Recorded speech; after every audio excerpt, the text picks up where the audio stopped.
Bonsoir, dernier JTM de la semaine, bienvenue à tous. Dans l'actualité ce vendredi, nous reviendrons sur la crise actuellement rencontrée par le système éducatif au sein du territoire. Direction Kahani où les personnels du lycée polyvalent exercent pour la 7e journée consécutive un droit de retrait en réponse aux violences survenues la semaine dernière au sein de l'établissement. Le point juste après les titres de votre 19h. Le droit de retrait est toujours en vigueur du côté du lycée polyvalent de Kahani. Depuis plus d'une semaine, les cours sont suspendus suite aux scènes de violence à répétition au sein du lycée. La fin d'année scolaire risque d'être perturbée alors que des examens importants approchent. Le point en ouverture de votre journal. Lancées depuis octobre 2017, les assises des Outre-mer se poursuivent. À mi-parcours, nous avons souhaité faire un focus sur l'avancement des travaux. Quelles priorités ont été retenues par la population? Quelles sont les avancées concrètes pour l'île et comment seront financées ces actions? Réponse au cours de cette édition. La cérémonie hommage aux députés Jean-François Ory et Henri Jean-Baptiste aura lieu le dimanche 4 mars prochain. En attendant, certains s'activent pour que tout soit prêt le jour J. En effet, un comité a vu le jour pour dire au revoir comme il se doit à ces deux hommes qui ont marqué la politique locale. Reportage. Comme annoncé, direction Kahani, où le personnel éducatif du lycée polyvalent achève sa première semaine de droit de retrait après les dernières violences au sein de l'établissement. Hier, une délégation du ministère de l'Éducation nationale s'est rendue sur place pour constater la situation. Un personnel enseignant soutenu aujourd'hui par l'ensemble de la communauté éducative du territoire, notamment ceux des établissements du second degré de Chirongi, Tingoni ou bien encore Dzoumogné qui ont débrayé durant la matinée. En attendant, pas de garantie du côté de l'Éducation nationale sur les conditions de sécurité. Et sans garantie, les enseignants ne sont pas prêts de reprendre les cours. Reportage sur place. Un calme apparent qui contraste avec le contexte actuel de l'éducation au sein du territoire. Le lycée de Kahani n'est pas en période de vacances, mais vit bien un moment de crise. Si ce vendredi, seuls les services techniques assurent le service, depuis une semaine, le personnel de l'établissement exerce leur droit de retrait suite aux dernières violences au sein de la zone scolaire. À la sortie de l'Assemblée générale du jour, les enseignants décident de poursuivre le mouvement. Les choses vont se faire par étapes, mais de façon tout à fait immédiate. C'est de ne pas reprendre l'enseignement dans les conditions où on l'a arrêté au moment des faits, il y a maintenant une semaine, jour pour jour. C'est-à-dire qu'il y a des mesures, et on ne peut que s'en réjouir, de dépôt de plainte à l'égard des élèves les plus problématiques. Cela dit, si les conditions de sécurité au sein de l'établissement ne sont pas à minima renforcées pour cette reprise, on considère que les conditions de reprise ne sont pas remplies. Un personnel désormais suivi dans son mouvement par les transporteurs scolaires. Une situation qui voit aujourd'hui une fin d'année scolaire menacée. Bien sûr que c'est menacé, mais malheureusement dans l'immédiat, il y a autre chose qui est menacée, c'est la sécurité des élèves et des personnels. Et donc actuellement, je crois que c'est quand même prioritaire, même si tout le monde déplore cet état de fait et on fera de notre mieux dès que possible pour pallier au maximum les difficultés en vue des examens de fin d'année, mais dans l'immédiat, il y a quand même une priorité qui relève du bon sens. Fortement contestée de toutes parts ces dernières semaines, la vice-recteure s'explique et s'engage à changer les choses très rapidement.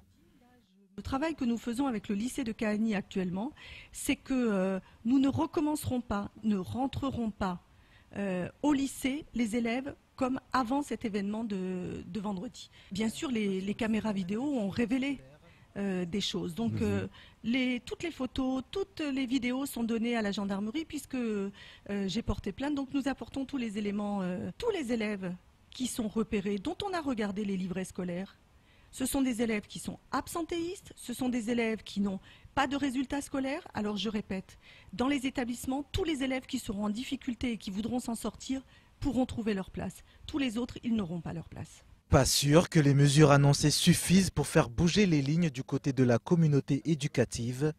Ce lundi, les élèves du lycée polyvalent de Kahani seront privés de cours pour une 8e journée consécutive.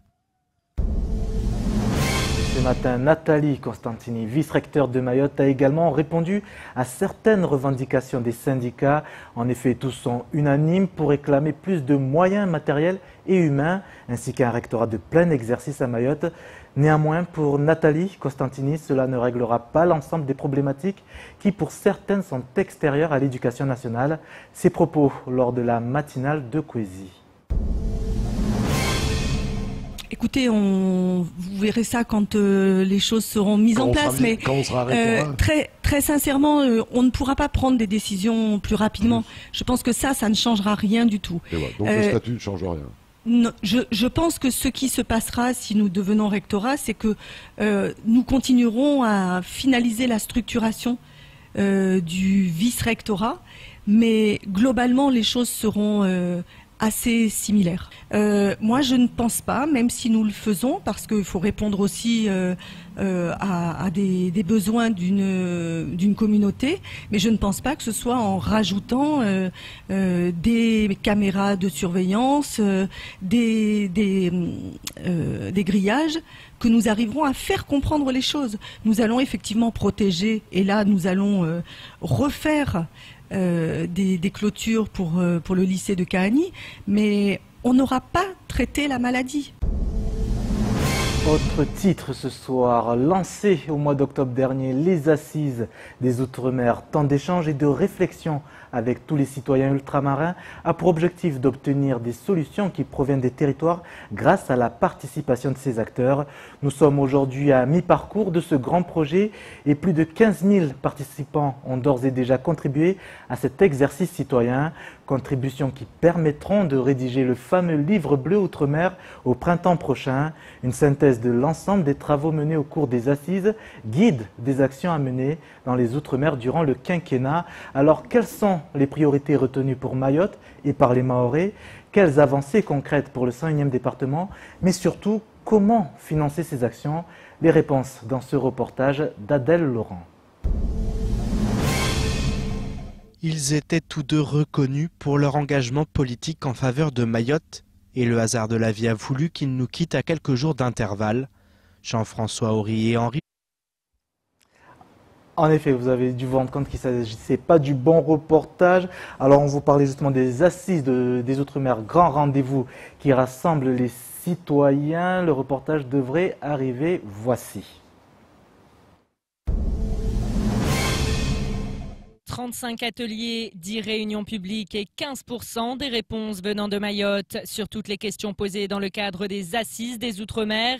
L'îlot Lagon a pris sa part dans ce temps de réflexion. Les participants aux Assises, en direct ou en ligne, ont permis de mettre en exergue 3 priorités locales. L'amélioration des routes et des déplacements, l'accès aux soins et la prévention de la délinquance. Mais maintenant que les attentes des habitants de Mayotte ont été affichées, est-ce possible d'y répondre? On n'a pas fait tout ce travail, tous ces efforts avec l'idée de se retrouver encore avec quelque chose qui va finir au fond d'un placard. La réussite finalement des Assises, c'est maintenant, c'est le mois qui vient là, où il va falloir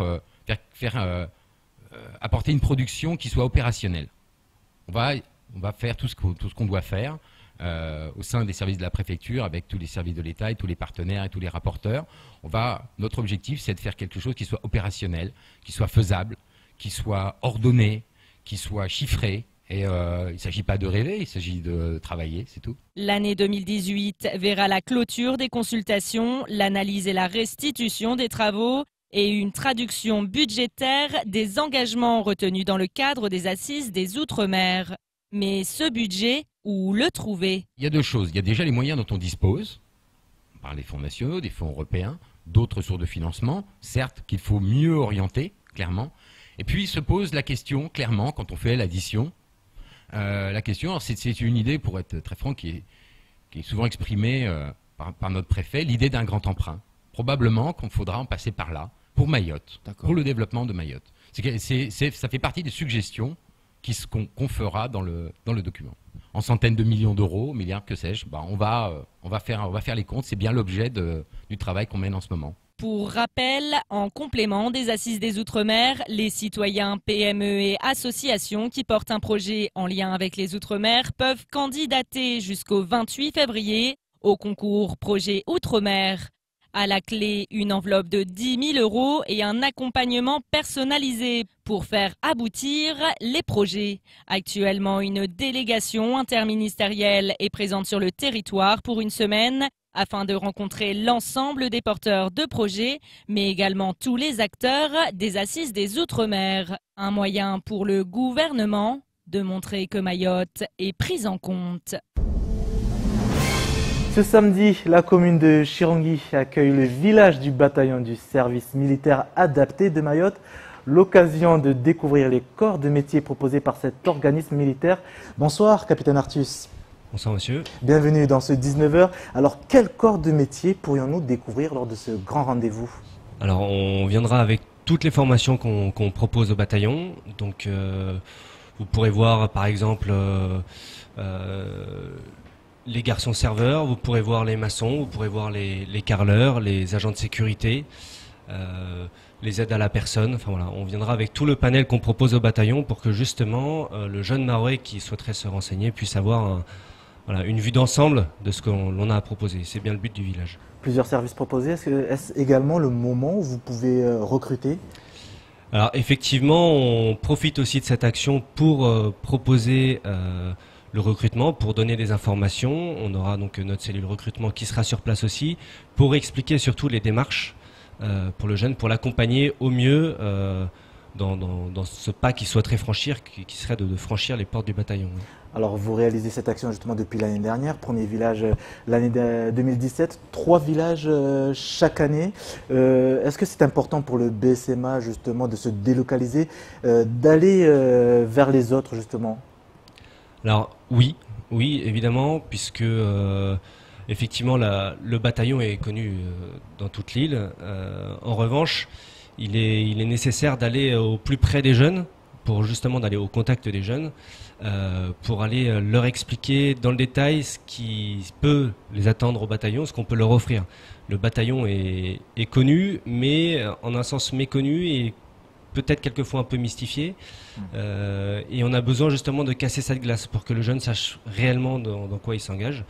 Et donc on va vers le jeune pour justement, entre guillemets, lui tendre la main, pour l'accompagner dans cette démarche qui est la sienne de s'engager tout simplement, puisqu'il est volontaire en venant chez nous. Alors cette année, le bataillon fête son 30e anniversaire, 30 ans au service des jeunes en difficulté. Alors 6000 jeunes Mahorais ont été formés par le service adapté durant cette période. Est-ce qu'aujourd'hui on peut dire que le SMA, le service de militaire adapté, tient une place majeure dans l'insertion socio-professionnelle à Mayotte? Alors à Mayotte, on a une place, c'est évident. Après, on travaille en lien avec tous les partenaires qui sont aussi dans cette action d'insertion, de formation. Donc on fait partie de l'ensemble en fait des organismes qui travaillent au profit des jeunes Mahorais. Après, on est loin d'être l'outil majeur. On travaille vraiment en relation avec l'AFPA, avec Pôle emploi, pour que justement cette action soit optimisée. Quel rôle justement vous voulez tenir justement à Mayotte? Alors, nous, notre mission, c'est d'aider à former les jeunes Mahorais en difficulté.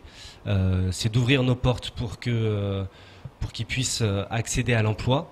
Donc, c'est vraiment ça, au même titre que Pôle emploi ou l'AFPA. Donc, nous, on est là pour ça et rien que pour ça. Donc, on cherche. Vous voulez sauvegarder cet engagement auprès des jeunes? C'est vraiment la mission essentielle pour le Oui, BSMA. enfin alors après effectivement on va dire que c'est le cadre militaire qui fait que on va dire que la mission est sacrée, et effectivement notre mission c'est bien de former les jeunes, de les accompagner, de les insérer, de leur redonner en fait une deuxième chance tout simplement, et cette mission est la nôtre et elle le restera jusqu'au bout. Et vous en aurez l'occasion justement d'en parler demain lors de ce grand rendez-vous qui se déroulera à Chiconi à partir de 9h. C'est ça, à Chirangui, oui, à compter de 9h jusqu'à 17h. Donc effectivement, moi je serai sur place, d'autres cadres sont sur place. les volontaires techniciens qui sont les aides-moniteurs qui aident à former, qui sont au contact des volontaires stagiaires et évidemment des volontaires stagiaires qui seront là aussi pour expliquer ce qu'ils font dans leur quotidien, pour aider le jeune à comprendre ce qui peut l'attendre une fois qu'il sera au bataillon, démystifier le bataillon et les aider à franchir le pas et à faire cet engagement en entrant chez nous. Justement, transmettre son parcours, ça attire les jeunes généralement? Alors, ça attire dans le sens où ça peut rassurer. Le bataillon est peut-être quelquefois mis sur un piédestal. Les gens ne savent pas forcément ce qui s'y passe à l'intérieur. Ils savent qu'il existe, ils savent ce qu'il fait, mais pas comment. Et je pense que c'est une action qui sert surtout à rassurer, à informer, à jouer sur la transparence tout simplement pour permettre aux jeunes avec plus de sérénité de franchir le pas. En réalité, pour un jeune Mahorais qui connaît le bataillon, on va dire de bouche à oreille, franchir les portes du bataillon, c'est un acte courageux. C'est un acte qui demande quand même beaucoup de volonté, de s'engager, ce qui n'est pas anodin. Nous, on va vers eux au cours de ces villages SMA justement pour les aider à franchir ce pas en leur disant exactement ce qui les attend en fait dans le bataillon, puisqu'ils ont besoin de savoir dans quoi ils s'engagent. Ils savent la finalité, mais ils ne savent pas comment ils vont y arriver. Et nous, on est là pour leur dire comment on va le faire, comment on va les aider. Et comment on va remplir notre mission au mieux à leur profit. Donc ce type de village sera amené à durer? Oui, pour le moment, oui, effectivement. Comme vous l'avez dit précédemment, on a fait 3 villages SMA répartis un peu dans l'île, donc à Mamoudzou, Dembéni et Dzaoudzi au cours de l'année précédente. Il n'y a pas de raison pour l'instant que ça change. Donc on va continuer à délocaliser, à aller au contact des jeunes, donc à faire ça un peu dans toute l'île, si possible. Oui. Vous avez d'autres dates à nous donner pour les prochains? Je n'ai pas encore de date. En revanche, le rythme qui est de un village tous les 3 mois par trimestre, approximativement, sera tenu. Donc on vous dira dès qu'il y en aura un autre. En attendant, rendez-vous demain à 9h au terrain de foot de Chirangui où 10 stands sont prévus. On aura l'occasion justement de découvrir de nombreux corps de métiers que vous proposez. Tout à fait. Et en espérant justement que les jeunes s'y engagent, ceux qui sont notamment en difficulté. Merci capitaine Artus d'être passé par ce 19h. À présent, le reste de l'actualité locale de ce vendredi 26 janvier dans les brèves de Pierre Bellucci et Leslie Vimenet. L'Union des Comores organise actuellement des assises nationales. 800 représentants des îles sont ainsi rassemblés, dont une délégation de Mahorais se disant unionistes et voulant œuvrer à l'unification des 4 îles. En réaction, le président Azali Assoumani s'est exprimé en ces termes, je cite, « La délégation mahoraise, qui se définit comme unioniste, a exprimé tout son amour et son appartenance aux Comores. Nous avons le même sang, la même culture, la même religion, nous sommes un même peuple et nous devons former une seule nation. » La délégation a chaleureusement remercié le président comorien de leur avoir donné l'opportunité de participer pleinement aux assises nationales, car la voix des unionistes de Mayotte est souvent étouffée au profit de ceux qui veulent diviser la population comorienne. En conclusion, il est possible de lire que le président a manifesté le souhait de se rendre à Mayotte pour renforcer cette relation de confiance et de dialogue, avant d'ajouter, je cite, « Nos cœurs resteront ensemble, même si nos îles sont séparées ». Mercredi dernier, Saïd Omar Wali, le président de la communauté de communes de Petite Terre, et Kevin Cariou, le directeur adjoint de l'Agence française de développement AFD à Mayotte, ont signé une convention de prêt. D'un montant de 500 000 €, elle vise au financement du budget d'investissement de l'intercommunalité, désormais doté d'un outil de pilotage pluriannuel des investissements grâce au contrat de ruralité. La communauté de communes de Petite Terre est la première à se voir accompagnée par l'AFD. Pour l'organisme, je cite, à travers le document stratégique, la communauté de communes de Petite Terre confirme sa volonté de promouvoir une politique de développement économique, quai de débarquement pour les pêcheurs, point de vente agricole, création d'un office du tourisme et de développer des infrastructures de base, comme la rénovation et le développement de l'éclairage public.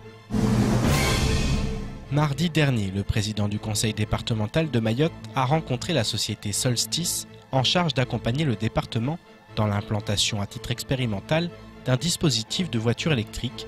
Objectif, limiter la pollution de l'air, limiter le recours aux énergies fossiles, réduire le coût de transport ou encore assurer l'indépendance énergétique du territoire. Dès cette année 2018, 5 véhicules électriques sont donc attendus à Mayotte pour une expérimentation de 6 à 12 mois. Des bornes de recharge seront alimentées par l'énergie photovoltaïque. Par ailleurs, Solstice accompagne également l'ADEME Mayotte afin de définir une stratégie locale pour préparer l'arrivée des véhicules propres. En effet, avec ces nouveaux véhicules qui viennent quotidiennement grossir le parc automobile, Mayotte doit impérativement se préparer à la transition énergétique, qui passe notamment par la multiplication des véhicules propres. Le 28 décembre dernier, Jean-François Ory nous a quittés. Âgé de 68 ans, cet homme politique avait été élu député de Mayotte en 1981, puis député européen en 1989. Le 5 janvier dernier, un autre ancien député de l'île s'est éteint, Henri Jean-Baptiste. Ce dernier avait occupé un siège à l'Assemblée nationale durant pas moins de 16 ans. Depuis leur disparition, un comité a vu le jour, avait organisé un hommage à la hauteur de ce que ces deux hommes politiques ont apporté au 101e département. Rencontre avec deux des personnes à l'origine de cette cérémonie à venir dans ce sujet de Pierre Bellucci et Leslie Vimenet. Ils étaient tous deux reconnus pour leur engagement politique en faveur de Mayotte et le hasard de la vie a voulu qu'ils nous quittent à quelques jours d'intervalle. Jean-François Ory et Henri Jean-Baptiste ne sont plus, mais nombreux sont ceux à vouloir honorer leur mémoire. C'est le cas d'Ibrahim Bakar qui a côtoyé de près ces deux anciens députés de Mayotte. Je les ai connus personnellement, j'ai travaillé avec ces deux grands hommes. Et Mayotte doit les honorer, surtout dans des moments où on les perd en même temps pratiquement. C'est une grosse perte pour Mayotte. Donc on a eu des gens pendant des moments difficiles. Ils s'étaient engagés pour Mayotte comme s'ils étaient... Ce sont des Maorais, là on n'a rien à dire. Deux hommes qui se sont battus pour le développement de l'île, mais également pour l'ancrage de Mayotte dans la République, via l'accession au statut de 101e département. On m'a rapporté qu'il a été à l'origine des cases SIM des Maorais qu'ils ont connus à partir du début des années 80. Il a été à l'origine aussi des MJC à Mayotte, hein, et pas que. Donc voilà. Quant à Henri Jean-Baptiste, il a poursuivi le travail de Jean-François Ory. Et de quelle manière, hein? Je sais qu'il a été président de la CIM à une époque, mais ce qu'on retient de Jean-Baptiste, de ses 16 années de mandat de député, représentant les Maorais à l'Assemblée nationale, c'est quand même tout le travail de préparation, hein, de la départementalisation qu'il a consacré pour notre île. Pour Ibrahim Bakar, à travers l'hommage à venir, les nouvelles générations vont découvrir que l'île a perdu bien plus que deux anciens parlementaires. C'est comme un parent de Mayotte pour nous, donc comme tous les parents, un maman, un parent qui nous a connus, qui nous a élevés, qui nous a donné tout ce qu'il pouvait. Il faut qu'on puisse lui rendre dans ces moments comme ça, il faut lui rendre aussi. Donc nous envisageons donc de faire comme la coutume à Mayotte, donc faire une prière, faire prendre de la parole à quelques personnes qui étaient proches, un petit peu citer les moments les plus importants de leur passage dans ces grands moments. Et ensuite, lui faire un Maolid Achengue à la fin de l'après-midi, le dimanche 4 mars. Donc j'invite à tous les Maorais de venir, sans parti, et surtout les jeunes qui ne l'ont pas connu, parce que nous allons essayer d'avoir quelques images, pour ces personnes-là, pour les jeunes surtout qui n'ont pas eu la chance de les connaître. L'hommage aura donc lieu le 3 mars prochain sur la place de la République à Mamoudzou. Et nul doute que la foule sera au rendez-vous pour cet hommage qui devrait dépasser les frontières politiques. Bonsoir Pierre Bellucci. Bonsoir Sonny, bonsoir à tous. Rédacteur en chef du JTM de Cauzy TV. Alors avec vous, on va revenir sur les moments marquants de l'actualité cette semaine. Oui, effectivement, on va revenir sur ce qui a marqué l'actualité avec forcément ce qui se passe au niveau des bus scolaires avec plusieurs jours sans ramassage, les transporteurs qui en ont assez, qui ont dit stop, et puis on a aussi ces caillassages encore du côté des policiers aussi qui en ont ras-le-bol, hein, ils se sont exprimés à plusieurs reprises cette semaine, et puis aussi cette proposition, ou plutôt cette volonté de la part du nouveau président du CHM de faire du centre hospitalier un hôpital international. Je vous propose de regarder une série de réactions par rapport à ces trois sujets. On est à bout, ça fait quelques années que ça dure. Donc on récemment, il y a eu des agressions encore. On veut que ça s'arrête tout simplement, qu'on puisse travailler en paix et en toute sécurité, qu'on se lève le matin sans se dire qu'on va peut-être se faire agresser en allant au travail. Pour les collaborateurs, souvent, soit ils perdent leur boulot, ou ils perdent leur outil de travail parce qu'ils ne sont pas assurés. On aimerait bien qu'il y ait des propositions là-dessus pour que justement on puisse travailler en toute sécurité, eux puissent travailler en sécurité, nous, grands groupes, qu'on puisse travailler en toute sécurité aussi, parce que quand même eux font aussi beaucoup de boulot et nous aident beaucoup là-dessus. C'est avec l'aide de la population locale et à l'appel de la mosquée, conjointement avec notre intervention, que nous avons pu remettre le secteur au calme. En ce moment, malheureusement, on essuie assez souvent des problèmes de caillassage. Ils sont à Mgambani, ils sont ici à Bandrajou, il y en a à Cavani, à Mtsapere. Bon, on réagit au coup par coup, il y a des tensions dont on ne connaît pas nécessairement la source. Concrètement, ça suppose que les enfants qui seront nés dans la première maternité de France et d'Europe, eh bien, ne soient plus français. Pas systématiquement, mais prennent la nationalité de leurs parents. Et vous voyez bien que ça change tout. Parce qu'en prenant la nationalité de leurs parents, puisqu'on sait que pour l'essentiel de ceux qui sont nés ici ne sont pas français, eh bien, on résout un problème du droit du sol. Et de la même manière, on réduit la pression migratoire et donc la pression que subit le CHM. Et vous voyez bien que cette tension-là diminuant, on va pouvoir exercer ici dans de bonnes conditions.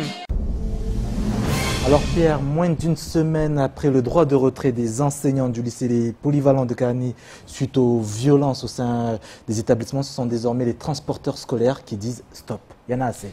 Oui, tout ça c'est lié, c'est vrai que ces épisodes de violence, alors que ce soit au sein des établissements, que ce soit aux abords, alors c'est vrai qu'à Kahani, effectivement, ça a été au sein d'établissements vendredi dernier, mais ça a été aussi ces dernières semaines au niveau du hub, donc de cette plateforme de transport où voilà, les élèves viennent pour prendre le bus, pour partir souvent, rentrer chez eux, et c'est là que ça dégénère, donc effectivement tout ça c'est lié, c'est cette violence qu'on n'arrive pas à endiguer, on n'arrive pas à trouver des solutions, donc ils ont dit stop.